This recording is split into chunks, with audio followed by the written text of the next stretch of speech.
If every life is a sacred journey, then what are the spiritual lessons associated with mental illness? I've always felt like, even though I've had these suicidal thoughts, there's always been like somebody watching over me. You know, it's just the spirits around you, you know, guardian angel, always there protecting you, because I couldn't protect myself. The humbling and crazy part of this whole story was that I asked for all this. Being a man of faith and desiring to be a man of faith, I started to pray for purification. And that when I prayed for purity, I wish I could go back and see what his response was, kind of like, are you sure? This might not be very fun. I mean, we all have this void in our lives, and I needed to fill that up with my faith. You know, I needed to develop a relationship, a deeper relationship with God, in that I speak to him as if he is my Father and he's in the room. And prayer for me is, here's what I'm going through, I want to share this with you, and thank you for listening, and you'll probably give me some direction at some point. The biggest thing I think for me is that I learned that sometimes we have to suffer and we don't understand why things happen the way they do.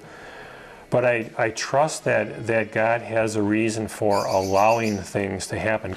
And so for me, I'm seeing Christ as walking with me, and doesn't mean there's not pain. In fact, the pain sort of shatters and cracks who you thought you were, and is recreated. So my journey since her death has been intense and deep and painful. So my spirituality is pretty important to me. My church has a mental health ministry that I've been part of for several years, and that's important to me, that my spiritual home is also welcoming and accepting of people living with mental illness and stuff. That there's no more of this shame that you have mental illness. I used to always think all life is valuable except for mine, and now I see it as all life is valuable, including mine. I mean, the healthy thing to do with suffering is to just let it come to you and let it be present to you, and not deny it or not run from it or fight it. That God gives grace to people to endure what they need to endure. It means we have to put one foot in front of the other and trust that one day this pain will lessen, and God's grace and God's goodness will come through this somehow. We had talked a little bit about things that lead up to being in recovery, and spirituality being one, can be one, and I see it as giving that hope that that even though we feel alone, we're not alone, and for some people that in itself is just life-saving. I also believe that a community of faith can be very helpful, because you now have people around you and people who care, and being alone is not helpful if you're living with depression. If you're contemplating suicide, certainly we don't want isolation, but that is the tendency, to isolate when we're feeling depressed. I just want to continue to live a happy life and keep on working towards recovery, and I think this is the happiest I've ever been in my life, so yeah, you know, it feels good to be alive. So we all take our turns going through the dark night of the soul, but what we found today is that some faith, some hope, and some love for ourselves and for those we care about can make the difference. Thanks for watching.